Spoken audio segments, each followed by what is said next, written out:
Students, dear students, आज हम H के दास एक्सरसाइज 3.6 क्वेश्चन नंबर 1 से लेकर 5 तक मैंने क्वेश्चंस लिख रखा है डियर स्टूडेंट्स। तो इन सभी क्वेश्चंस के बारे में डिस्कस करेंगे। तो डियर स्टूडेंट्स, अगर आप हमारे चैनल्स पर नए हैं तो प्लीज़ चैनल को लाइक, सब्सक्राइब एंड शेयर ज़रूर करें।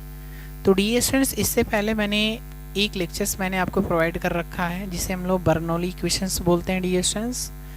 तो वो लेक्चर्स आप देख लीजिए, क्योंकि उसी लेक्चर से रिलेटेड डियर स्टूडेंट्स यहाँ पे मैं जो क्वेश्चन सॉल्व कराऊंगा उसमें 1 बाय 1 स्टेप मैं यूज़ करूंगा। तो वो लेक्चर्स आपके लिए बहुत ही इम्पोर्टेंट हैं। अगर आपको क्वेश्चंस अगर सीखना है तो डियर स्टूडेंट्स वो पिछला लेक्चर्स आप अच्छे से देखिए, ठीक है ना।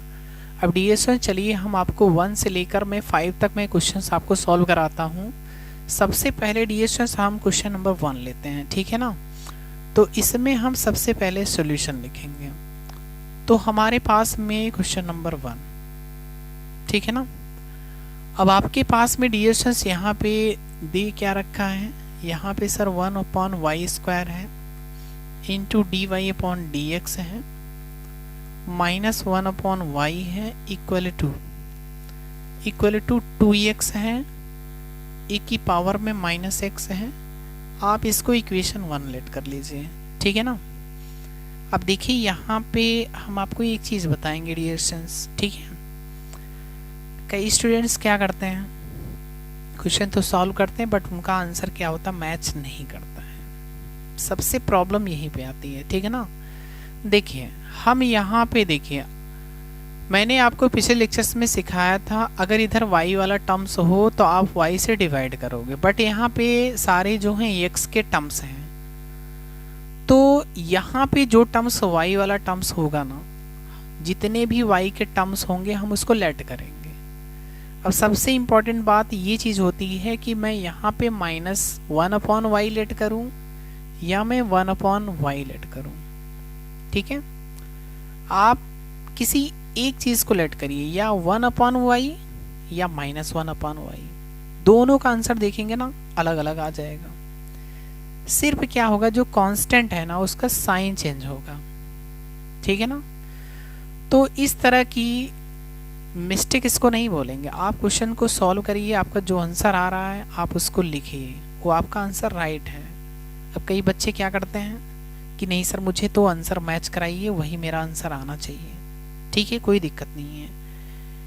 इन सभी क्वेश्चंस में कभी भी अगर आपके पास में आंसर मैच नहीं कर रहा है तो अगर ऐसी चीज़ें अगर आपको दिखे -1/y, ठीक है ना, या यहाँ पे माइनस दिख जाए तो -1/y लेट करो या पॉजिटिव लेट करो, ठीक है ना। तो आपके आंसर मिलेंगे ही मिलेंगे, लेकिन एक आंसर मिलेगा। एक तो -1/y लेट करके सॉल्व करो, एक 1/y, इन दोनों में से कोई एक आंसर आपका मैच कर जाएगा। बात क्लियर है ना। अब देखिए यहाँ पे मैं क्या करूँगा, मैं सबसे पहले लेट करूँगा किसको, -1/y को। क्यों ऐसा कर रहा हूँ ये भी मैं आपको बता रहा हूँ, ठीक है। हमने t लेट किया क्योंकि देखिए जब इसका हम लोग डिफ्रेंशिएशन करेंगे ना, ध्यान से सुनना, मैंने माइनस क्यों लेट किया है ये भी मैं आपको रीज़न में बता रहा हूँ। क्योंकि मैं जब इसका डिफ्रेंशिएशन करूँगा तो ये पॉजिटिव में आएगा। बात क्लियर है, यहाँ भी क्या है, पॉजिटिव है, तो मुझे पॉजिटिव ही चाहिए। बात क्लियर है ना। तो आप यहाँ पे x के सापेक्ष इसका अवकलन करेंगे तो -1/y का जो डेरिवेटिव होता है कितना होता है बताइए। तो ये आपके पास में -1/y² होता है, तो ये माइनस मल्टीप्लिकेशन होगा तो ये पॉजिटिव बना देगा 1/y²। फिर अगेन y का जब हम लोग करेंगे तो dy/dx मिल जाएगा आपके पास यहाँ पे dt/dx। ये आपके पास में इक्वेशन 3 होगी, ठीक है ना। अब देखिएगा ध्यान से, मैंने जो मेथड मैंने सिखा रखा ना सेम टू सेम मैं वैसे ही कर रहा हूँ, इसमें मैं कोई अलग से मेथड यूज़ नहीं कर रहा हूँ, ठीक है। तो 1/y² into dy/dx equal to dt/dx, बात क्लियर है। हम इसके स्थान पे हम ये वाली वैल्यू पुट कर देंगे, -1/y के स्थान पर हम लोग t पुट कर देंगे, ठीक है। तो यहाँ पे लिखेंगे फ्रॉम इक्वेशन 1 2 एंड 3।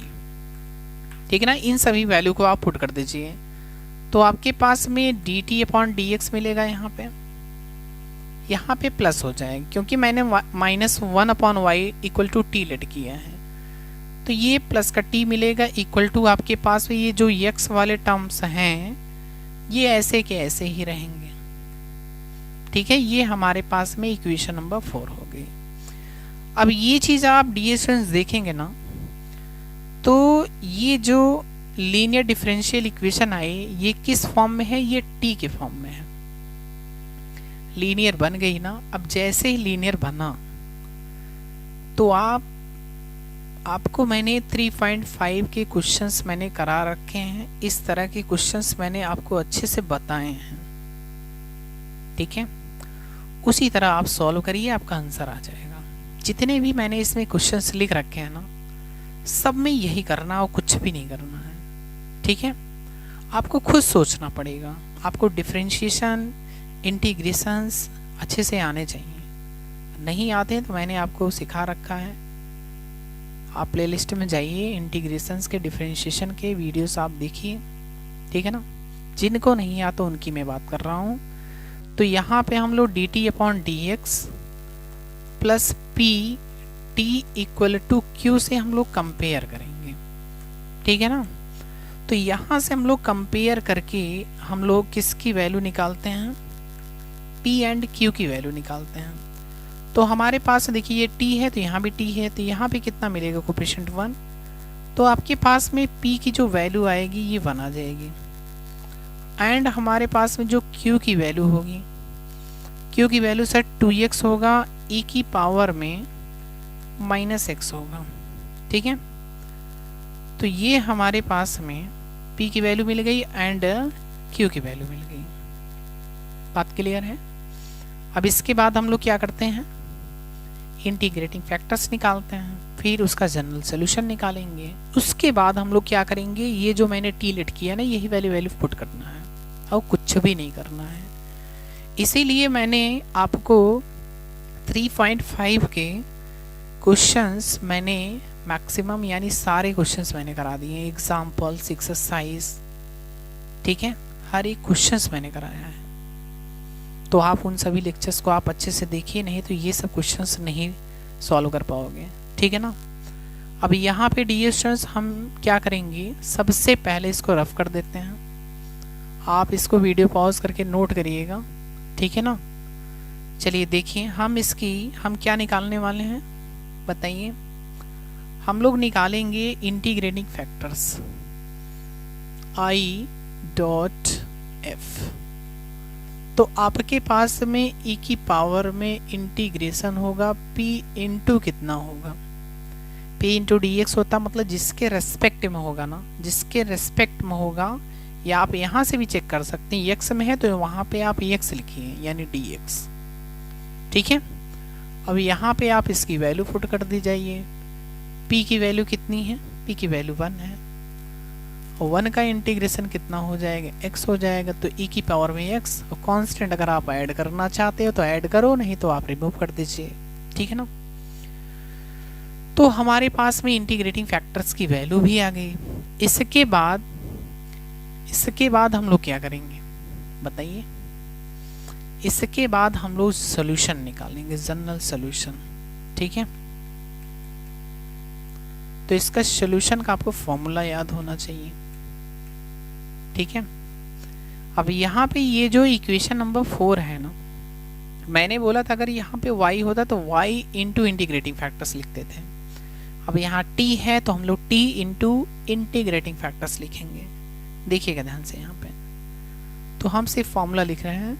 यहाँ पे t है तो हम लोग लिखेंगे t into integrating factors equal to, आपके पास में क्या आएगा, इंटीग्रेशन आएगा, integrating factors into q into कितना, x के रेस्पेक्ट में हो रहा है तो आप यहाँ पे dx लिखेंगे, और कांस्टेंट टर्म्स को आपको ऐड करना है। ठीक है, इतनी बात क्लियर है ना। तो मैंने आपको सिखाया कि भैया आप वीडियो पॉज करके आप नोट करिएगा, क्योंकि स्पेस कम है, मैंने क्वेश्चंस ज़्यादा लिए हैं। ठीक है ना। देखिए ध्यान से, आपके पास में डियर स्टूडेंट्स, आपके पास में t की वैल्यू अगर आप पुट करना चाहते हो पुट करिए, नहीं तो बाद में भी पुट कर सकते हो, कोई दिक्कत नहीं है। चलिए अच्छा मैं पुट ही कर देता हूँ। t की वैल्यू आपके पास में कितना था, -1/y, बात क्लियर है, -1/y, ठीक।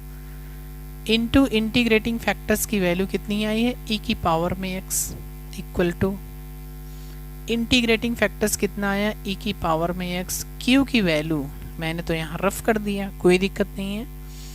आप यहाँ से q की वैल्यू निकाल लीजिए, तो यहाँ पे 2x है इंटू e की पावर -x है इंटू हम dx लिखेंगे और प्लस का c ऐड करेंगे। अब यहाँ पे देखो e की पावर x है, यहाँ e की पावर -x है, तो ये x माइनस एक्स यानी 0, e की पावर 0 वैल्यू कितना 1 हो जाएगा। आप इसको अगर कैंसिल भी करना चाहो तो कैंसिल कर लो मन में, तो आपके पास में माइनस e की power x upon y equal to integration, आपके पास यहाँ पे 2x है इंटू dx है और प्लस का c है। हम इसका सर इंटीग्रेशन करेंगे और कुछ भी नहीं करेंगे। 2x, x 2 तो कांस्टेंट हो जाए, x का इंटीग्रेशन x² अपॉन 2 हो जाएगा और प्लस का c, ये देखिए +2 यानी 2 से 2 कैंसिल हो जाएगा आपके पास में। तो आपके पास में डियर स्टूडेंट्स माइनस e की पावर में x upon y equal to आपके पास में x² प्लस कितना c, तो ये आपके पास में फाइनल आंसर होगा। अगर आप y का मल्टीप्लिकेशन करना चाहते हैं, y का मल्टीप्लिकेशन कर लीजिए, ये माइनस है आप उधर ले जाइए, ये पॉजिटिव हो जाएगा। सेम टू सेम यही चीज़ कर रखा है। तो आप इसमें डिएशंस अगर आपने मल्टीप्लिकेशन किया, यहाँ मैं लिख दे रहा हूँ, ध्यान से देखिएगा, मैंने माइनस e की पावर x लिखा, आप y का मल्टीप्लिकेशन करो तो x² c में करेंगे तो प्लस का cy, और ये माइनस है आप उधर ले जाइए तो ये पॉजिटिव हो जाएगा, ये plus x² plus cy equal to कितना 0। तो ये आपके पास में डियर स्टूडेंट्स ये फाइनल आंसर, ठीक है। अब देखिए ये जो क्वेश्चंस है बहुत ही सिंपल क्वेश्चन था, मैंने आपको कराया, ठीक है ना। तो इस तरह के क्वेश्चन डियर स्टूडेंट्स आप खुद सॉल्व कर सकते हो। इस तरह के क्वेश्चंस में कहीं भी प्रॉब्लम्स नहीं होगा, क्योंकि मैंने आपको 3.5 के क्वेश्चंस मैंने मैक्सिमम करा रखे हैं, उसी मेथड पे क्वेश्चंस ये सभी लगेंगे। अब बताइए इसमें हम कौन सा क्वेश्चन आपको सॉल्व कराएं, हर एक क्वेश्चन आप सॉल्व कर सकते हो, ठीक है। देखिए मैं आपको बताता हूँ, यहाँ पे आपके पास में 2 है, ठीक है, dy upon D x plus 3y upon x है इक्वल टू 2x की पावर 4 इंटू y की पावर 4 मिल गया। y की पावर 4 से हम लोग क्या करेंगे, सब में डिवाइड करते चले जाएंगे, यहाँ पे एक कैंसिल हो जाएगा तो मतलब 1/y³ आ जाएगा। उसको आप t लेट करिएगा, इसके बाद डिफ्रेंशिएशन करिए, ठीक है, उसके बाद t में कन्वर्ट करिए, इसके बाद सेम वही चीज़ करेंगे, इंटीग्रेटिंग फैक्टर्स निकालेंगे, सॉल्यूशन निकालेंगे, इसके बाद आपका आंसर आ जाएगा। सेम यहाँ पे डियर स्टूडेंट्स सेम यही चीज़ करना है आपके पास में। आप इसको इधर लाइए तो यहाँ पे -y² इंटू सेक x बचेगा। आप y² से क्या करेंगे, डिवाइड कर दीजिए, y² से क्या करेंगे, डिवाइड कर लीजिए, इसके बाद इसको भी आप सॉल्व करेंगे, सॉल्व हो जाएगा, कुछ भी नहीं है। अगर आपको इन सभी क्वेश्चंस में अगर कहीं भी अगर डाउट हो रहा है तो आप हमारे व्हाट्सएप नंबर पे क्वेश्चन सेंड करिए, question number 2, question number 3, question number 4, question number 5, मैं आपको तुरंत मैं सेंड करूँगा, ठीक है। और आपका जो सोल्यूशन होगा आपको अच्छे से समझ में भी आएगा, ऐसा नहीं कि मैंने सेंड कर दिया आपको समझ में नहीं आएगा। अगर आपने सभी लेक्चर्स आपने अच्छे से देखा है तो मैं रियली बता रहा हूँ आपको हर एक क्वेश्चन आपको समझ में आएगा, आप खुद सॉल्व कर सकते हो, ठीक है। तो डियर स्टूडेंट्स अगर ये लेक्चर्स अगर आपको पसंद आया तो प्लीज़ चैनल को लाइक, सब्सक्राइब एंड शेयर ज़रूर करें। तो आज का लेक्चर्स हम यहीं पे फिनिश करेंगे। Thank you very much.